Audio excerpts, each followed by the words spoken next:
നമസ്കാരം. ഇന്ന് നമ്മോടൊപ്പം ഉള്ളത് പ്രൊഫസർ കാർത്തിയ സാറാണ്. സാർ നമസ്കാരം. നമസ്കാരം. സാർ, ഈ ഇന്ത്യൻ ജനാധിപത്യം ഇങ്ങനെ മതിയോ? പോരാന്നുള്ളത് ഉറപ്പല്ലേ? ഇങ്ങനെ പോരാ. ഇങ്ങനെ പോരാന്ന് പറയാൻ കാരണം എന്താ? അതിന് ഭരണവ്യവസ്ഥയുടെ ചരിത്രം ഒന്ന് നോക്കണം.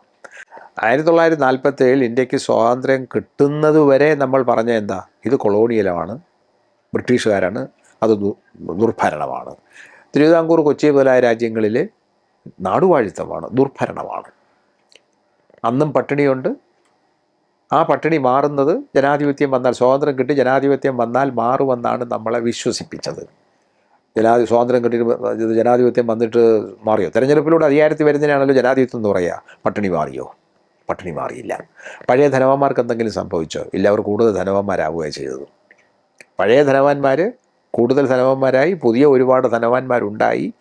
ജനാധിപത്യം ജനങ്ങളുടെ അധികാരമാണെന്ന് പറഞ്ഞാൽ അവർക്ക് വോട്ടവകാശം ഉള്ള വേറൊരു കാര്യമില്ല.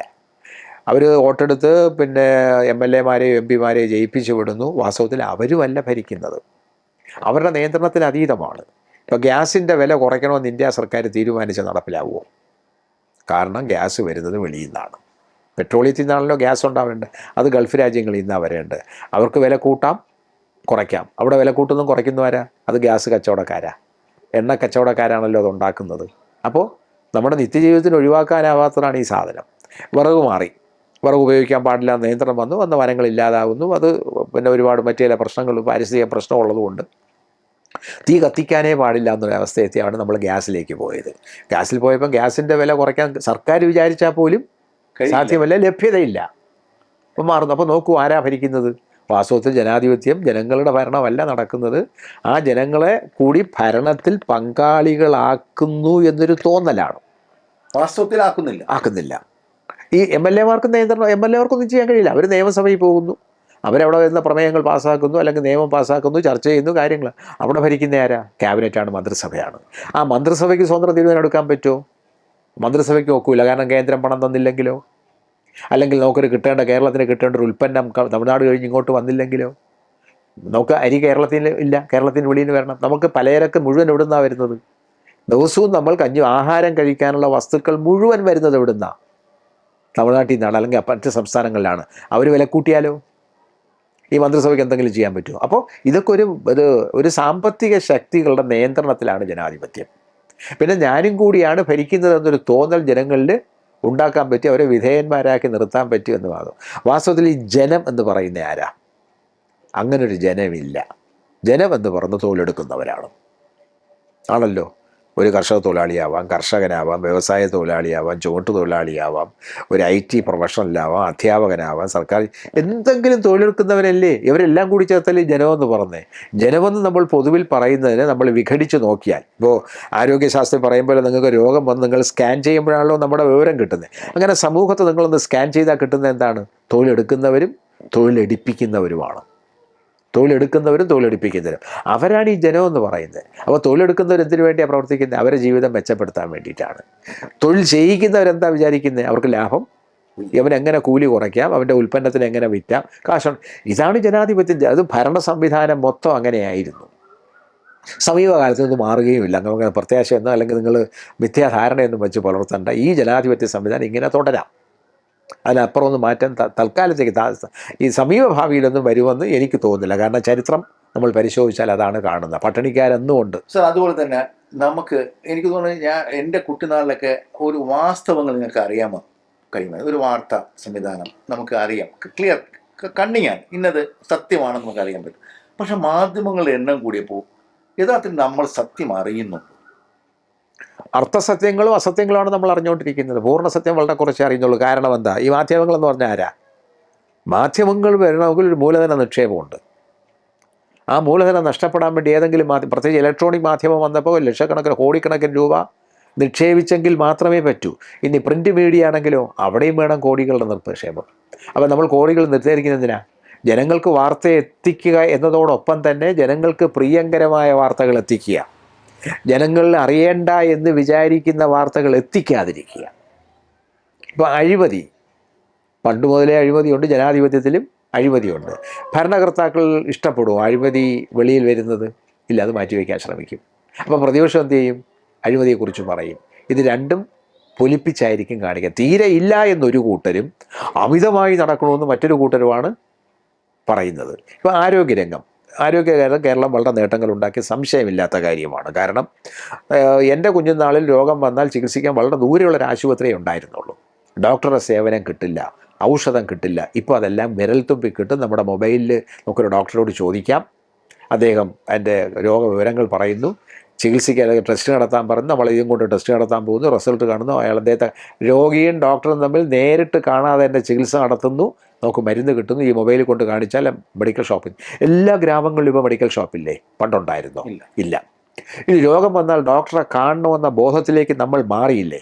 ആരോഗ്യം സംബന്ധിച്ച ബോധം, ആ ബോധം കേരളത്തിലുണ്ടായി. പക്ഷേ ആ ബോധത്തിൽ നിന്ന് വിറ്റ് കാശാക്കുകയല്ലേ? വിറ്റ് കാശാക്കുന്ന ആരാ? അത് ഫാർമസ്യൂട്ടിക്കൽ കമ്പനിയാണ്, ആശുപത്രികൾ സ്ഥാപിച്ചിരിക്കുന്നവരാണ്. ഇപ്പോൾ വികസനം തന്നെ ഒരു വലിയ മാഫിയ സംഘങ്ങളിലാണ്. ഇപ്പോൾ കേരളത്തിലെ പ്രധാനപ്പെട്ട പല മെഡിക്കൽ അതായത് സ്വകാര്യ മേഖലയിലെ പല മെഡിക്കൽ കോളേജിലും വിദേശ കോർപ്പറേറ്റുകൾ കീഴടക്കി. തിരുവനന്തപുരം നഗരത്തിലെ തന്നെ പ്രസിദ്ധങ്ങളായ പല ആശുപത്രികളും പണ്ട് കേരളീയരുടെയോ അല്ലെങ്കിൽ മറ്റ് ഇന്ത്യയിലെ സമീപത്തുള്ള ആൾക്കാരുടെയോ ആയിരുന്ന ആശുപത്രികളൊക്കെ ഇപ്പോൾ ഒന്നുകിൽ കേരളത്തിന് വെളിയിലുള്ള കോർപ്പറേറ്റുകളുടെ അല്ലെങ്കിൽ വിദേശ കോർപ്പറേറ്റുകളുടെ നിയന്ത്രണത്തിലായി കഴിഞ്ഞു. നിങ്ങൾ അപ്പോത്തിക്കിരി എന്നൊരു സിനിമ കണ്ടിട്ടുണ്ടോ? ആ സിനിമയിൽ മറ്റേ ഇത് മരുന്ന് കൊടുക്കുന്നതും അവയവദാനത്തിൻ്റെയൊക്കെ കഥകളാണ് പറയുന്നത്. അപ്പോൾ അവയവദാനത്തിന് ഒരാളെ ഇടിച്ചിട്ട് കൊല്ലുക, എന്നിട്ട് അയാളെ കൊണ്ട് മോർച്ചറിയിൽ അല്ലെങ്കിൽ മറ്റേ ഫീസറിൽ വെച്ചിട്ട് അതിനു വേണ്ടി മറ്റേ രോഗികളെ കൊണ്ട് അവർ അവയവം മാറ്റിപ്പിക്കുക, ശ്വാസകോശം മാറ്റിക്കുക, കരൾ മാറ്റിക്കുക, വൃക്ക മാറ്റിക്കുക. അപ്പോൾ അതൊരു കച്ചവടമാണ്. അതിന് ലക്ഷക്കണക്കിന് രൂപയാണ് പ്രതിഫലമായിട്ട് അവർ ആവശ്യപ്പെടുന്നത്. മരുന്ന് കഴിക്കുന്നത്, നിങ്ങളൊന്നും ഒരു മരുന്ന്, ഒരൊറ്റ മരുന്ന് മാത്രം, ഒരു ഗുളിക മാത്രം കഴിച്ചാൽ മാറുന്ന രോഗമായിരിക്കാം. അതിൻ്റെ കൂടെ വേറെ ഒരു വൈറ്റമിൻ കൂടെ എഴുതും. വൈറ്റമിൻ കഴിച്ചില്ലെങ്കിലും കുഴപ്പമില്ല. സർ, കേരളത്തിലെ ഉദ്യോഗസ്ഥ വൃന്ദം ശരിയായി പ്രവർത്തിച്ചാൽ ഒരുപാട് നേട്ടങ്ങൾ നമുക്ക് ഉണ്ടാക്കാൻ കഴിയും. തീർച്ചയായിട്ടും. എന്തുകൊണ്ട് അത്തരത്തിൽ ഇപ്പം ആരോഗ്യ സാർ പറയുന്ന ഭക്ഷ്യ വകുപ്പ് തലത്തിൽ ഇഷ്ടംമാതിരി വ്യാജമായ പ്രൊഡക്ട്സ് ഇവിടെ ഉണ്ടായിക്കൊണ്ടിരിക്കുകയാണ്. പക്ഷെ അതിന് നമ്മളെ നീതമായി നമ്മൾ കാഴ്ചയിൽ ഇവർ അതിനെ അത് ഇല്ലാതാക്കാനായിട്ട് ഒരു തരത്തിലുള്ള ഫ്രണ്ട് പേജ് വരുന്നില്ല എന്നുള്ളത് അല്ല. അവിടെയും ഈ സ്ഥാപിത താല്പര്യ നിയന്ത്രണങ്ങളും സ്വാധീനങ്ങളും വരും. ഇപ്പം പൊതുവിതരണ സംവിധാനം, നമ്മുടെ റേഷൻ കട, ഇപ്പോൾ പറഞ്ഞ പൊതുവിതരണ കേന്ദ്രത്തിൽ കൂടെ എല്ലാ ഭക്ഷ്യവസ്തുക്കളും വിതരണം ചെയ്ത് കഴിഞ്ഞാൽ സ്വകാര്യ കച്ചവടക്കാരെന്ത് ചെയ്യും? പരിമിതമായ അല്ലെങ്കിൽ നിയന്ത്രിത വിലയ്ക്ക് അരിയും പഞ്ചസാരയും പലചരക്ക് സാധനങ്ങളും റേഷൻ കടയിൽ കൂടെ കിട്ടുന്നു, അല്ലെങ്കിൽ പൊതുവിതരണ കേന്ദ്രത്തിൽ കൂടെ കിട്ടുന്നു. ആ ശൃംഖല വികസിച്ചു എന്നിരിക്കട്ടെ. അങ്ങനെ വികസിച്ച് കഴിഞ്ഞാൽ സ്വകാര്യ കച്ചവടക്കാർക്ക് അമിത ലാഭം എടുക്കാൻ പറ്റുമോ? പറ്റില്ല. ഒരു നല്ലൊരു ഉദാഹരണം വൈദ്യുതിയാണ്. വൈദ്യുത വിതരണത്തിൻ്റെ കേരളത്തിലെ കുത്തകയാർക്കാണ്? KSEBക്കാണ്. KSEB ആണ് വില നിശ്ചയിക്കുന്നത്. അതേസമയം നമ്മളിത് സ്വകാര്യ കമ്പനിയെ ഏൽപ്പിച്ചിരുന്നെങ്കിലോ അവർക്കിഷ്ടമുള്ള വില നിശ്ചയിച്ചൂടെ? വൈദ്യുതി ഇല്ലാതെ നമുക്ക് ജീവിക്കാൻ പറ്റുമോ? ഇപ്പോൾ പകലും രാത്രിയും നമുക്ക് വൈദ്യുതി വേണം. കേരളത്തിൽ എൻ്റെ കുത്തക വിതരണം ഇപ്പോൾ സർക്കാർ സംവിധാനമായ KSEBക്കാണ്. KSEB ഇല്ലാതായാൽ നമുക്ക് ഊർജ്ജം വേണ്ടാന്ന് വയ്ക്കാൻ പറ്റില്ലല്ലോ. ഊർജ്ജം എങ്ങനെ വരും? അത് സ്വകാര്യ ഒരു കമ്പനിയായിരിക്കും വരുന്നത്. സ്വകാര്യ കമ്പനിക്ക് ഇഷ്ടം പോലെ വില നിശ്ചയിക്കാം. അവർ കാറ്റാടി പാടത്തിൽ നിന്നായിരിക്കും കൊണ്ടുവരുന്നത്, അല്ലെങ്കിൽ സോളാറിൽ നിന്നായിരിക്കും കൊണ്ടുവരുന്നത്, അല്ലെങ്കിൽ തെർമലിൽ നിന്നായിരിക്കും കൊണ്ടുവരുന്നത്. അപ്പോൾ അവർ പ്രൊഡ്യൂസർ ആരാണോ അവർക്ക് വില നിശ്ചയിക്കാം. അവർ വില ബിസ്ക്കറ്റിൻ്റെ വില നിശ്ചയിക്കുന്ന ആരാ? പൊതുവിതരണക്കാരനല്ല, ബിസ്ക്കറ്റ് കമ്പനിക്കാരനല്ലേ. തുണിയുടെ വില നിശ്ചയിക്കുന്ന ആരാ? തുണി കച്ചവടക്കാരനല്ല, തുണി നിർമ്മാതാവാണ്. അങ്ങനെ മാറും. അപ്പോൾ ഉദ്യോഗസ്ഥന്മാരെ ഇവർ പ്രലോഭിപ്പിക്കും, ഒന്ന് താഴ്ത്തി വെച്ച് കൊടുക്കാൻ പറയും, അവരെ കൈക്കൂലി കൊടുക്കും. അങ്ങനെയല്ല കൈക്കൂലി കേസ് പിടിക്കുന്നത്. സർ, ജനപ്രതിനിധികൾ ജനങ്ങൾക്ക് വിധേയരല്ല, അതോ വിധേയരാണ്? വിധേയരൊന്നുമല്ല. യഥാർത്ഥത്തിൽ വിധേയരാവേണ്ടവരല്ലേ? വിധേയരാവണമെങ്കിൽ ജനങ്ങൾ കുറച്ചുകൂടെ മാറണം. അതിനൊരു പ്രധാനപ്പെട്ട കാര്യം, നിങ്ങളൊരു സിനിമ കണ്ടിട്ടുണ്ട്, ഈ നമ്പർ 1 എന്ന് പറഞ്ഞൊരു മമ്മൂട്ടി അഭിനയിച്ച് മുഖ്യമന്ത്രി അഭിനയിച്ച സിനിമയുണ്ട്. റീകോൾ എന്നൊരു സാധനമുണ്ട്. അത് ഭരണഘടനാ നിർമ്മാണ സമിതിയിൽ ചർച്ച വന്നതാണ്. ജനപ്രതിയെ തിരിച്ചു വിളിക്കാൻ അവകാശം ജനങ്ങൾക്ക് വേണം. നമുക്ക് തിരിച്ചു വിളിക്കാൻ അവകാശമില്ല, തിരഞ്ഞെടുത്ത് വിടാനേ അവകാശമുള്ളൂ. അപ്പോൾ റീകോൾ എന്ന് പറയുന്ന മറ്റ് യൂറോപ്യൻ ചില രാജ്യങ്ങളിലുണ്ട് റീകോൾ. അപ്പോൾ തിരിച്ചു വിളിക്കണം. ഇവരെക്കുറിച്ച് നമ്മൾ സൂക്ഷ്മമായിട്ട് നിരീക്ഷിച്ച് കഴിഞ്ഞാൽ അവർ അഴിമതിക്കാരാണ്, അല്ലെങ്കിൽ മറ്റേതെങ്കിലും മാഫിയ സംഘവുമായിട്ട് ബന്ധപ്പെട്ടിട്ട് ഭൂമാഫിയ, പഞ്ചമാഫിയകളുണ്ടല്ലോ. ഇപ്പോൾ വെള്ളത്തിൻ്റെ കച്ചവടമാണ്, മണ്ണിൻ്റെ കച്ചവടമാണ്, പാറയുടെ കച്ചവടമാണ്, മണലിൻ്റെ കച്ചവടമാണ്. ഇതൊക്കെ കേരളത്തിൽ നടക്കുന്ന കാര്യമാണല്ലോ. അതാണ് ഞാൻ ഈ പഞ്ചമകാരം എന്ന് പറയുന്നത്. 5 തരത്തിലുള്ള, പിന്നെ മഹിളയുണ്ട് കൂട്ടത്തിൽ. ഈ 5 എണ്ണം. ഇതിൽ ഏതെങ്കിലും ഒന്നിൽ ഇവർ കുഴപ്പക്കാരാണെന്ന് നാട്ടുകാർക്ക് പെട്ടെന്ന് മനസ്സിലായാൽ നാട്ടുകാരെന്ന് പറഞ്ഞ ഈ വോട്ടർ ഇപ്പോൾ നിസ്സഹായനായി പോയെന്താ, ഇവനെ തിരിച്ചു വിളിക്കാൻ പ്രൊവിഷൻ. യഥാർത്ഥത്തിൽ ഇന്ത്യ മഹാരാജ്യത്ത് റീകോൾ മസ്റ്റായിട്ട് വരേണ്ടതാണ്. എങ്കിലേ ജനങ്ങൾക്ക് ശക്തി ഉണ്ടാവും, വോട്ടർക്ക് ശക്തി. യഥാർത്ഥത്തില് ഇന്ത്യയിലെ ഓരോ പൗരനും ആവശ്യപ്പെടേണ്ട ഫസ്റ്റ് സാധനമാണ് റീകോൾ. അത് ഭരണഘടനാ നിർമ്മാണ സഭയിൽ ചർച്ച വന്നതാണ്, പക്ഷെ നടപ്പിലായില്ല. കാരണം ബ്രിട്ടീഷ് മാതൃകയാണ് നമ്മൾ സ്വീകരിച്ചത്, അവിടെ ഇതില്ല. ബ്രിട്ടീഷ് പാർലമെൻ്ററി പ്രാക്ടീസാണ് നമ്മൾ ഇന്ത്യക്കാർ സ്വീകരിച്ചത്. തിരഞ്ഞെടുക്കുക, ഭൂരിപക്ഷം കിട്ടിയേ ജയിക്കുക. ഭൂരിപക്ഷം കിട്ടുന്നത് ആകെ വോട്ട് ചെയ്യുന്നതിൻ്റെ ഭൂരിപക്ഷമാണ്. ഇപ്പോൾ 1 ലക്ഷം വോട്ടറുള്ള ഒരു നിയമസഭയിൽ ശരാശരി 1 ലക്ഷം വോട്ടർമാരുണ്ടെന്നിരിക്കട്ടെ. 80% വോട്ട് ചെയ്തു, 80,000 പേര് വോട്ട് ചെയ്തു. ആ 80,000 പേര് വോട്ട് ചെയ്തതിൽ ഏറ്റവും കൂടുതൽ വോട്ട് കിട്ടിയവൻ ജയിക്കും. അതായത് 3 പ്രധാനപ്പെട്ട മുന്നണികൾ മത്സരിച്ചുകൊണ്ടിരിക്കട്ടെ. അപ്പോൾ 25 വീതം 75, അല്ലെങ്കിൽ 30,000 വോട്ട് ഒരാളിന്. മക്കൾക്ക് 25,000 ഒക്കെ വന്നു. അപ്പോൾ മൊത്തം എത്രയായി? 80,000 ആയി. പക്ഷേ 80,000 പേര് വോട്ട് ചെയ്തപ്പോൾ 30,000 പേരുടെ സമ്മതിയുള്ളവനാണ് MLA ആയത്. നേരെ പകുതി പോലും കിട്ടുന്നില്ല. അപ്പോൾ ഫ്രാൻസിലും മറ്റു ചില രാജ്യങ്ങളിലും പകുതി കിട്ടണമെന്നുണ്ട്. 51% വോട്ട് കിട്ടിയില്ലെങ്കിൽ വീണ്ടും തെരഞ്ഞെടുപ്പ് നടത്തും. സാർ, യഥാർത്ഥത്തിൽ പറഞ്ഞു കഴിഞ്ഞാൽ ഈ പ്രതിപക്ഷം ഇരിക്കുന്ന അവരും ഭരണത്തിന്റെ ഭാഗമായിട്ട് മാറേണ്ടതുണ്ടെന്നുള്ളതാണ് സത്യം. ആണ്. ഭൂരിപക്ഷം മാത്രമല്ല, യഥാർത്ഥത്തിൽ പ്രതിപക്ഷം എന്ന് പറയുന്ന വ്യക്തികൾ പോലും ഈ ഭരണത്തിന്റെ ഭാഗമായിട്ട് മാറേണ്ടത് എങ്ങനെയാണ്? ഭരണപക്ഷമായാലും പ്രതിപക്ഷമായാലും അവർ ജനങ്ങളോട് പറഞ്ഞ വാഗ്ദാനം എന്താ? നിങ്ങളുടെ ക്ഷേമത്തിന് വേണ്ടി ഞങ്ങൾ പ്രവർത്തിക്കും.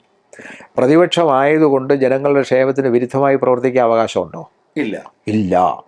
അപ്പോൾ അതുകൊണ്ടാണ് ഇപ്പോൾ കേരള നിയമസഭ ചില ബില്ലുകൾ ഐകകണ്ഠേന പാസ്സാക്കി. പ്രതിപക്ഷവും ഭരണപക്ഷവും. ഉദാഹരണത്തിന് മലയാളം ബില്ല്, മലയാള ഭാഷാ ബില്ല്. ഇപ്പോൾ ഗവർണർ ഇപ്പോൾ അടുത്ത കാലത്താണ് അനുവാദം കൊടുത്തത്. കേരളം എന്നാക്കിയത് ഐകകണ്ഠേന പാസ്സാക്കിയതാണ്. അപ്പോൾ ഭരണവും പ്രതിപക്ഷവും തമ്മിൽ യോജിക്കും. അങ്ങനെ ചില പ്രധാനപ്പെട്ട കാര്യങ്ങളിൽ ഭരണവും പ്രതിപക്ഷവും യോജിക്കില്ലേ ജനക്ഷേമം വരുള്ളൂ. പ്രതിപക്ഷം പോയിരുന്ന് എതിർക്കുക, ഭരണവർ ചെയ്യുന്ന മുഴുവൻ എതിർക്കുക എന്നുള്ളതല്ല. അവർ ചെയ്യുന്നതിൽ, ഭരണകക്ഷിക്കാർ ചെയ്യുന്നതിൽ തെറ്റുണ്ടെങ്കിൽ ചൂണ്ടിക്കാണുക. അത് പ്രതിപക്ഷത്തിൻ്റെ കടമയാണ്. എന്തിനു വേണ്ടി? ജനക്ഷേമത്തിന് വേണ്ടി. എനിക്ക് ഇഷ്ടമില്ലാത്തതുകൊണ്ട് നിങ്ങളെ തോപ്പിച്ച് എനിക്ക് മുഖ്യമന്ത്രി ആവണമെന്നല്ല പ്രതിപക്ഷം പറയുന്നത്. ജനങ്ങൾക്കിത് ദോഷം വരും. ഇങ്ങനൊരു പരിപാടി വന്നു കഴിഞ്ഞാൽ ജനങ്ങൾക്ക് ദോഷം വരും. ആ ദോഷം നമ്മൾ പരിഹരിക്കണം. നിങ്ങളെ അധികാരപ്പെടുത്തിയത് ജനങ്ങൾക്ക് ദോഷം വരുത്താനല്ല, ഞങ്ങളിതാ എന്നാണ് പറയേണ്ടത്. അപ്പോൾ അവിടെ അതേസമയം ജനക്ഷേമകരമായിട്ടാണെങ്കിലോ പ്രതിപക്ഷം സഹകരിക്കണം. അതാണ് അത് കാണുന്നത്. കാരണം അത് വേറെ രീതിയിലേക്ക് മാറിപ്പോകുന്നതുകൊണ്ടാണ്. അപ്പോൾ ജനാധിപത്യം, ശരിക്കും പറഞ്ഞാൽ ഇന്നത്തെ ജനാധിപത്യം ജനങ്ങൾക്ക് വേണ്ടിയുള്ളതല്ല, അത് സമ്പത്തും അധികാരവും നിയന്ത്രിക്കുന്നവർക്കുള്ളതാണ്.